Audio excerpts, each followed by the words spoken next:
Hello, welcome to my sneak preview of a game I haven't even named yet. Well, you should see clearly what it is about as soon as you see it, which is you see it right now. I'm sorry if it appears to be laggy, it's because I'm trying to capture the game while playing it in the editor, which is a little bit heavy intensive. Anyway, in this game we are a snake, and we're a three-dimensional snake. We're flying around, not flying, well, we're crawling around a globe. The globe is, this particular globe is transparent. I haven't invested in graphics. As you can see, I'm just playing with cubes right now. The main thing I have worked on until now are the controllers. And this is a main issue because if you notice in my previous two three-dimensional snake games, which you can find on my site, I have very lazy controls. By lazy, I mean I haven't invested too much in them. And in this new game, I decided to improve the controllers of the snake. Let's see what I mean by that. We can see here everything that we can control. You see these numbers? For example, let's see what does this do. First segment, let's even try to read this, distance. What happens if we, while playing, we can change it.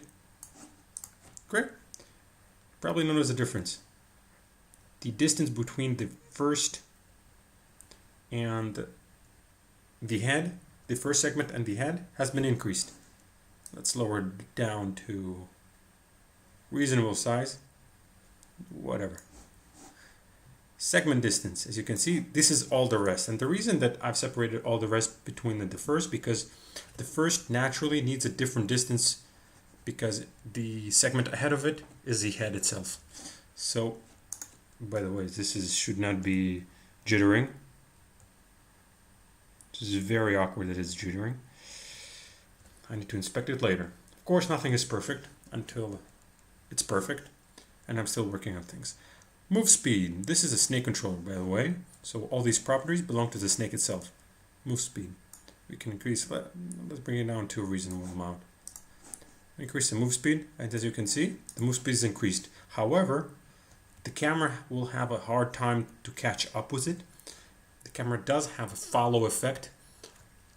As you can see, the camera is sort of tilted backwards because of this extra move speed. And it is being reset all the time. Let's go back to slow speed. Additionally, if we move really fast, it becomes really hard to turn. As you can see, it's really hard to make sharp turns. And if I make a lot of extra segments, as you can see, it is really hard to turn. So, which is why I have turn speed.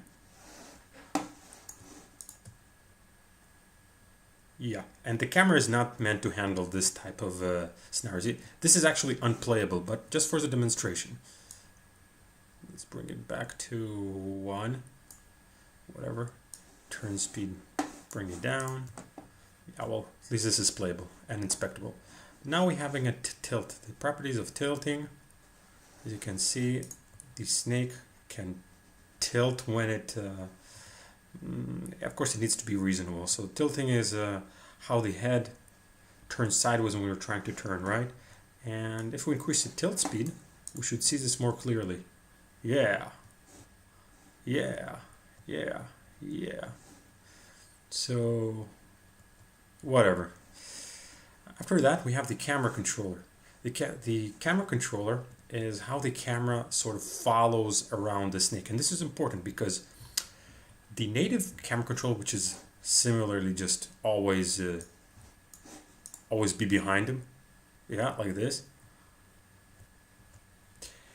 creates an effect that spins the globe really fast. And if we put stars and sky and colors and suns around it, you might get a head spinning issue. So it's important to have sort of a slow down effect to turn much slower after the snake in order to alleviate the problems of visibility and makes it much more nicer.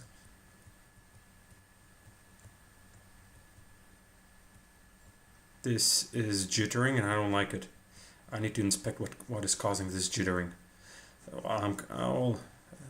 This really was not designed to fly like this, but whatever. All right, next up, we are okay. We understood what the lerp speed. The lerp speed. Okay, I'm really tilted away. Max tilt. Oh my god, that was not a good angle. Let's restart. When I restart, everything is reset.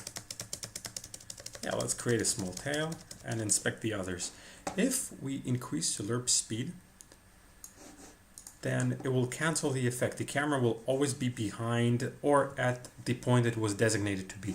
The lerp means a camera is trying to follow it. Now, the layback angle is the maximum layback angle is how much layback we get from, as you can see, this is a 25-degree angle between completely being straight. If we move it down to, let's say, very small, as you can see, there is no angle, and the globe is spinning much faster because we are spinning as fast as the snake itself is spinning.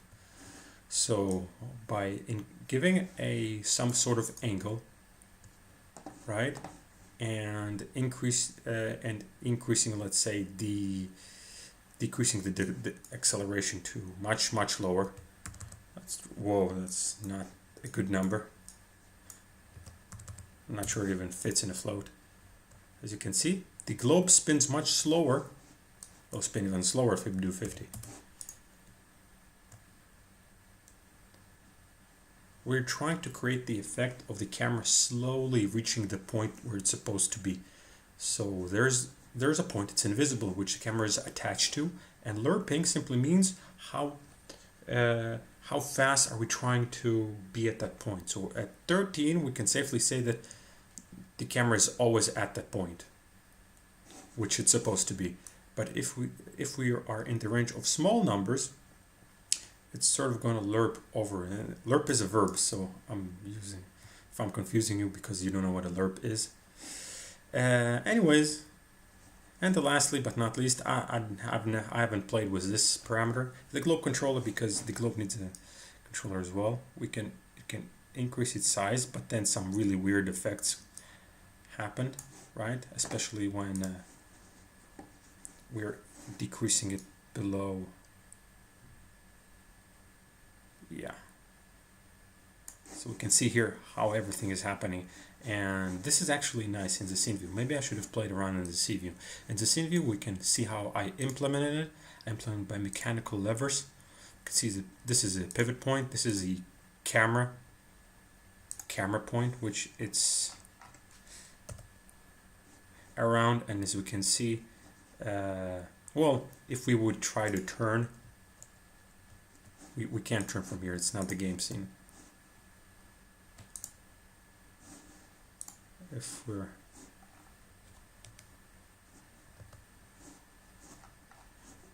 let's try to capture this. Ooh.